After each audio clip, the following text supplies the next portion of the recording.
So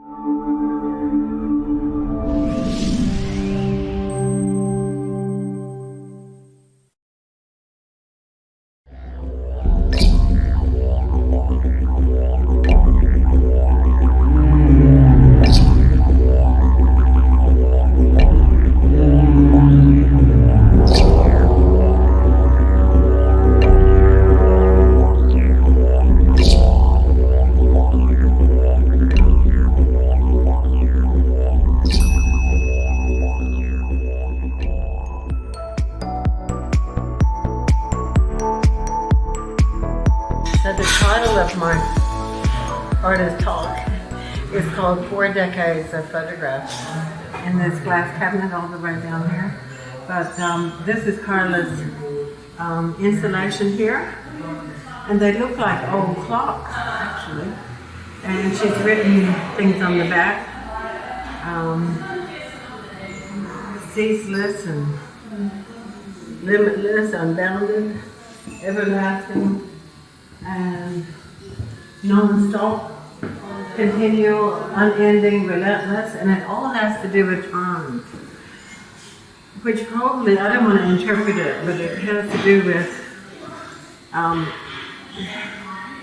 how maybe the description of the Aboriginal race, you know, is non-stop and continual and the words go together with it. It's quite beautiful. And Carla Dickens is an Aboriginal artist that's international. And in 1997, we had in the keeping place, we had an exhibition for her and other ones since. But she is a best friend as well for many years. But then 10 years ago, she had my only grandchild, which means we're related now, and she's my daughter, but she's the best mother. Yeah, so these are my photographs here. And as you can see, they're very old. This one, for instance, 1982, and that little girl is actually selling in an AIM newspaper, and AIM used to be called Curry-Bina, and that's the AIM newspaper there. Want a copy of one, and it's got my photographs on the front. There's Lester Bostock, Mum Shirley and Gary Foley, Doc Cunningham. That's lots of different people there. Naomi Perry at the top. Rita Davis. Yeah, so I know those people. Doc Cunningham is deceased, Mum Cheryl is deceased. So if we move over here, this was a 1982 photograph called Land Rights Not Bullets, and it was a rally at the Botanical Gardens on Macquarie Street. And they changed that away from there because they had a tent embassy there. This is the tent embassy in 1972, the year after I came to Australia. And so this is Lyle Monroe.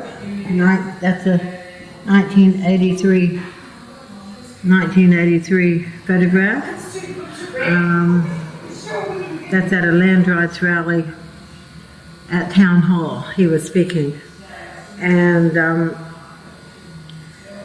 we have a video of Lyle and many photographs of Lyle Monroe. He's an elder now in the Aboriginal community, a leader, and he's from Moree and very well respected. So the next person who we have, I might get you a glass of water as well, is the amazing Elaine Pelot Syron. And we were looking, I was saying to Blak, we really need to get, these photos, and there are photos everywhere. And he said, the person you need is Elaine. You need Elaine Syron. So Elaine agreed to be part of this exhibition and to contribute her amazing photographs. She sent us a box. Blak and I were sent a box of like 200 photos, roughly, maybe, that were in the garage of Carla Dickens in this big box, and we kind of, lovingly went through them very gently. Some of them were stuck. I put them in photo tissue paper now, so hopefully. And we also thought that they deserved to have the weight. They deserved a weight to them as well. We didn't want to kind of frame them and try and pretend that they weren't what they were with these amazing kind of political, social documentary photographs. That, and so we've put them, also lovingly placed and given them the weight they deserved in that kind of cabinet that's usually reserved for that kind of colonial history. So it was a real honour to kind of have those photographs that tell such a strong story and to have that documentation. And I will also read, and Elaine's incredibly, seriously humble. So I think we kind of had a go at rewriting her bio, and she's just toning it down, kind of thing. So she said, she's been doing this work for over 40 years. For over 40 years, Elaine has chronicled a movement capturing groundbreaking moments in the lives and struggles of Indigenous Australians through her camera lens. From shots of Mum Cheryl leading land rights rallies in the 80s to portraits of elders and flamboyant photos of sister girls at Sydney's Mardi Gras and LGBTI, lesbian, gay, bisexual, transsexual, queer, I think it's easier if I say it, communities. Elaine has brought passion, politics and an eye for historical documentation of many minority groups. Both in Florida, born in Florida in 1945, Elaine immigrated to Australia in 1971. Elaine and her husband, Aboriginal artist and activist Gordon Syron, who we're really honoured to have here today as well, founded Blackfellas Dreaming Gallery and Museum in Darlinghurst and Bangalore from 1998 to 2006.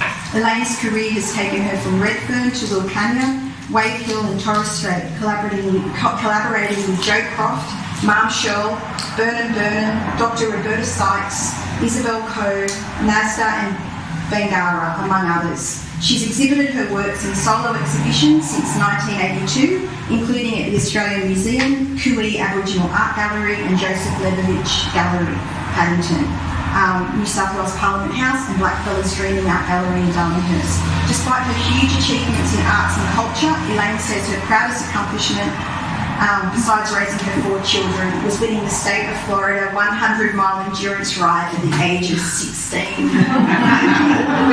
I still have my calves from my running days. I've got to say, Elaine, I just feel like your work needs to be exhibited a lot more, and I want to see a lot more of it in big spaces.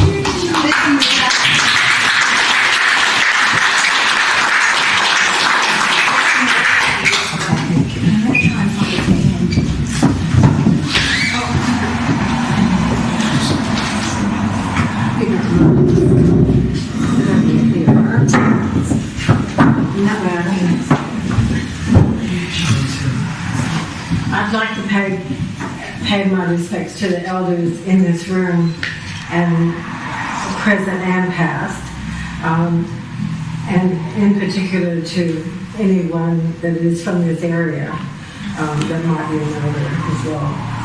And also to my husband, Lena Syron, who is here. And thank you for seeing everybody, thank you. And I would like to, before I begin this, to thank Adam Hill Blak Douglas, because I remember him with Adam. And also to Lena. I can't pronounce your last name, Lena Nahlous. And I want to thank you to the group of Aboriginal artists that included me, because I'm white. And because it's a real honor if a group of Aboriginal artists, so that maybe just one person even that's white like me to, join them. And I feel really proud that they appreciate the documentation, that I did have trouble at times to take those photos with not so good cameras, but just the best that I could do.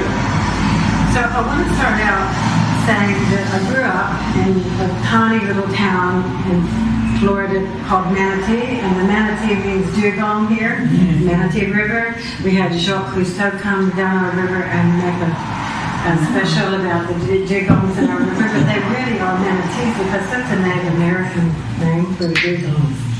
So it was a really special river to me, and I lived near it in the island. And I grew up on a little farm. So the farm borders onto a swamp. So I had alligators in my backyard sometimes.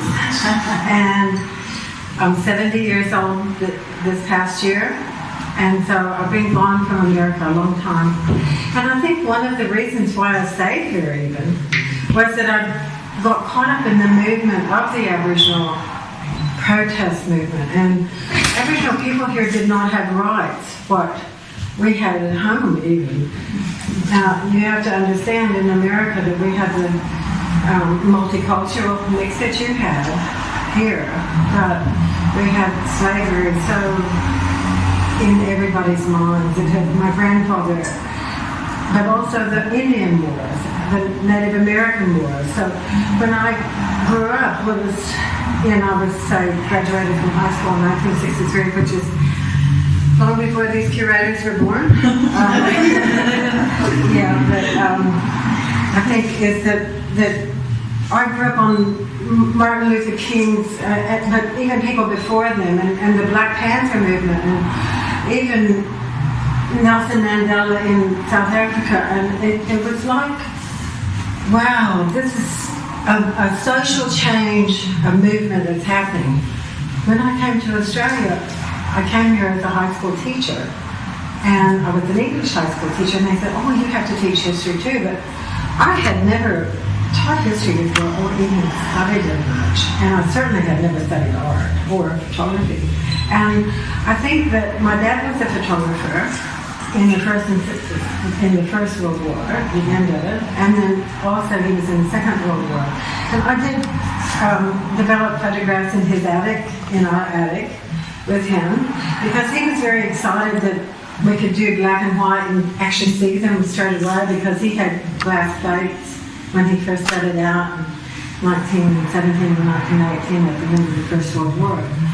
So it's a long story that he inspired me, to go into photography, but somehow it was more just family shots, what I would have done with my own children. So I came here with 2 children, and thinking I was going to go back in 2 years, and I never went back.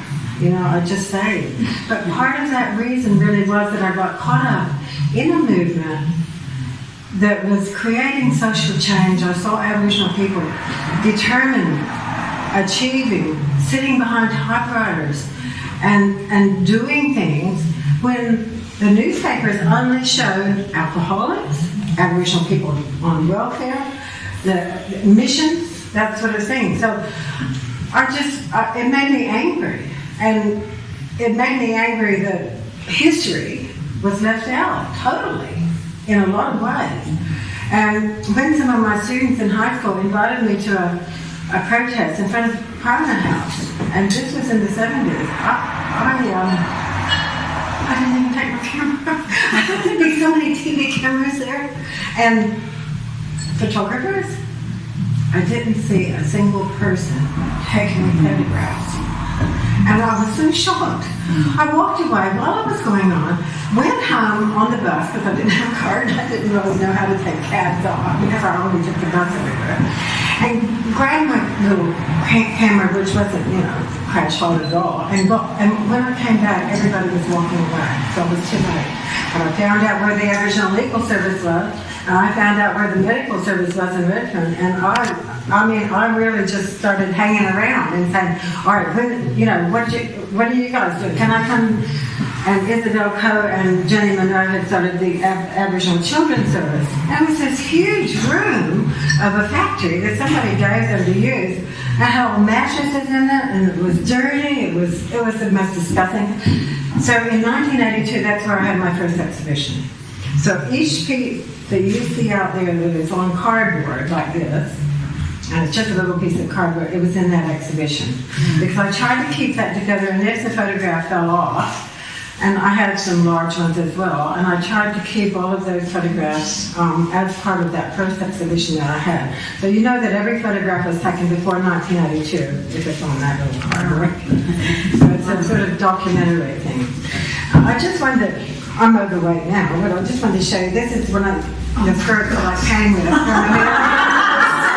And I was that size. I was that size as a teacher. And the other thing is that this is Madras. I don't know if you remember when that used to be in fashion, where it was like tie-dye or something, and it would change color the more that you wash it. So that's what I looked like as a teacher. And I had 2 kids in those days. As you get older, I don't know what happens to it. So I'll leave it up here. And I just thought really what I might do is just show you a few pictures and that'll bring to mind, like these are some of the Aboriginal dancers, and I took that one in, doesn't say the day, but that would have been early. Agnes works at Scottish Old Radio, and she's a grandmother now. That's Willie, and that's Dennis Newey, and he still leads all the Torres Strait Islander, has his own film company even, and dancers. Travels all over the world, Dennis does. He doesn't look like that anymore, he's got big grey hair now. So that's in front of the church in Cleve, and this is AIDT, Aboriginal and Islander Dance Theatre. Now, how did I get to take pictures of them, early 70s and since, I'm still doing it, is that Dr. Roberta Starks ran a newspaper, which is a copy of it out there. It used to be called Currybina. It was a local newsletter in Redfern, and later they changed it to AIM. It had several editors because Bobby left and she went to America, to Harvard to do her PhD. How did I meet Bobby? Roberta. How did I meet her? Was through my friend Andy Maddox. And Andy came to me one time. Somebody brought her to our place to meet me because she was American and African American lady, just simply because we were both Americans. And it's a longer story than that, but it was about 1974, 75, and we've been friends ever since. Yeah. So and we are still friends. She's my close friend. So she introduced me to Bobby Sykes, but also to Mum Cheryl. And then Bobby Sykes, running this newsletter, said, you know what? I run around all over the place. We write stories, but we don't have any photographs to go with it. So if you could just go where I ask you to go, and the main places, the answer is, if you could just, because they wrote the newspaper. All the kids actually did that newsletter as part of their, and so they got to have writing skills. And I was so proud of those kids. I can't tell you that, for instance, I was taking pictures when Stephen Page first came there, and he's now the head of Bangara. So, and this is another, this is Bangara. And in 1989, I had an exhibition called The Birth of Bangara, a decade of dance and the birth of Bangara. So it was over 10 years that I took, and now some of these people are deceased. And here's a poster of 1982 of the Children's Service. That's Uncle Percy. But that was my little poster in 1982. Now, the Commonwealth Games was on that year, and my ex-husband wouldn't let me go with my show to it. So I just had that exhibition in support of the people that couldn't go to Lisbon to that protest. So that's why we had that in 1982. But, I have a lot of other bodies of work, and I thought, I might just show you a couple of them. One is tattoo, and this is I called this one self-portrait because I was in a bar one time and this guy, his shirt was up ever so slightly, and I'm like, you have a tattoo? And I'm a photographer of tattoos. Tattoos. Wow, he stood up and exposed his whole belly to me, and it turned out to be a really good picture. and it's a bit humorous too, you know. And then this is another one. He's actually got my whole body a tattoo because I took it for about probably 30 years now on tattoo, because tattooists are artists, right? So this is Ian, and Ian is writing his whole book about himself.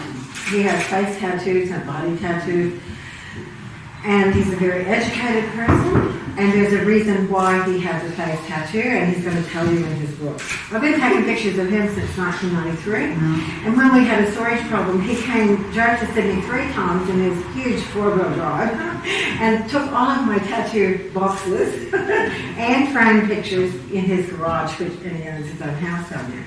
So when you look at people that are tattooed, don't always think, maybe they're just sailors, and it's very trendy, the tattoos, that young people, all that, they can be quite unusual people. They're not just, I have a couple more shots in here too, so I'll come back to that in a minute.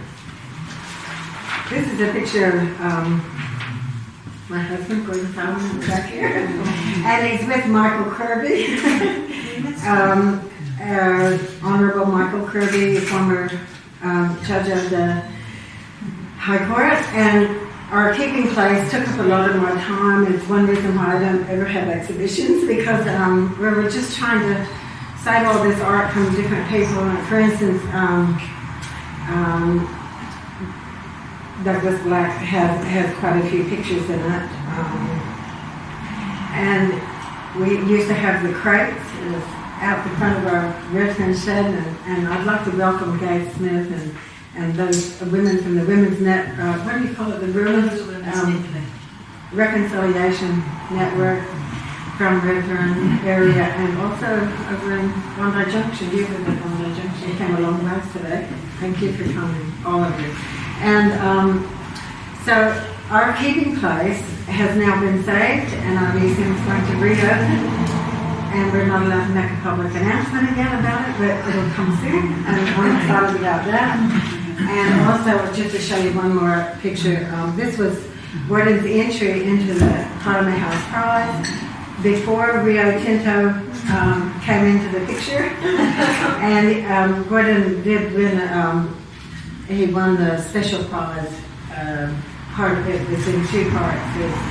And he won the second part that gave him a free exhibition at COFA. Yes. So, and they never asked us for our land. Now, I'm going to say one thing about Gordon Syron. He's an angry man, and with reason, and it rubbed off on me, and it helped me to document all these artists and their work. And I love Leanne's work, but most of all, I really love Carla Dickens' work. I love it. I love Black Douglas' work too, because it's so like punchy in the face. It's like you do a double take, and a lot of Gordon's work's that way too. And this what you want in art, and I'm not putting down landscape artists or photography or any, is to make a difference, to be part of history, to make, when people look at a painting or they look at a photograph, is to make them do a double take. Oh, I can't just walk by that. I have to look at it twice. What does it mean? And can it create social change? Because to me, the art that we did collect mainly was creating social change. So I might just leave these up here to look at. This is a photograph of Andy Maddox when she was skinny. And she's teaching a class, and you can see on the board it says Black Pride. And that's Stephen Page there sitting here. And that was his first year, at he, and of course he's now the head of Bangor. I'm really proud of is that he's held that troop together. It's an international troop now. And I think the last one that I'll just show you, and I'll try to finish up, is Money with the Myth. And this is one of Mum Cheryl's children that she raised up because they were orphaned. And there's a long story about that. And they were just beautiful children. You want to take them home with you almost, especially if you know they're orphans. And I was fortunate enough to get close to them and photograph them and appreciate all the stories that they told us. You know, stories that just broke your heart, how their mother left them somewhere and didn't come back for 2 weeks and they were embarrassed, or I didn't know how to explain it. And then there was a reason why the mother didn't come back. You know, but it wasn't always the mother's fault that she didn't come back. Something happened to her, or, you know, so it's too difficult sometimes to almost immerse yourself in a social history that much, where all of a sudden your best friends are Aboriginal people and tattooists. Or the strip shows in King's Cross where I had 2 photographic labs on the main street, and that was the show that I had at Joseph Leatherbeck Gallery, was on King's Cross itself. It's a meeting place, King's Cross. It was a meeting place for Aboriginal people in the past, as Redfern was. And King's Cross was a very special place where a lot of artists came. And I lived there, and before I had my photographic labs, I worked as a masseuse after I resigned as a teacher. I wanted to be a photographer. I couldn't make money, so I became a masseuse, $20 an hour. I only made 10 for each one, but I worked in King's Cross as a masseuse, and it was hard work. And it even damaged my arms to an extent. And then the last thing I would say too is that I have 4 children, and they're all gay and lesbian. I'm very proud of all of them, and I really believe that my body of work in the gay and lesbian community. This is my 30th year. I'm going to shoot the parade next month on March the 5th. And I'm really proud of that body of work, because it's not just a parade. It's all the meetings in the Quaker House, or all the protests to have equality rights. And I think my children influenced me to go out and continue taking photographs, even though we didn't have much money at times, and to be involved in minority groups, not just the tattooist or my main body of work, which was the Aboriginal and activism and portraits, but also, for instance, the Holocaust survivors, which were still there when, the end of the war was 45, and that's the year I was born. So when I came here in 71, a lot of Holocaust survivors were here in Australia, and I tried to find them and photograph them. And then later I became involved in the Russian Jewish arrival from Russia of Jewish people. So I met the boats, I even helped get jobs a little bit, and I became involved in that in the 90s, about 93.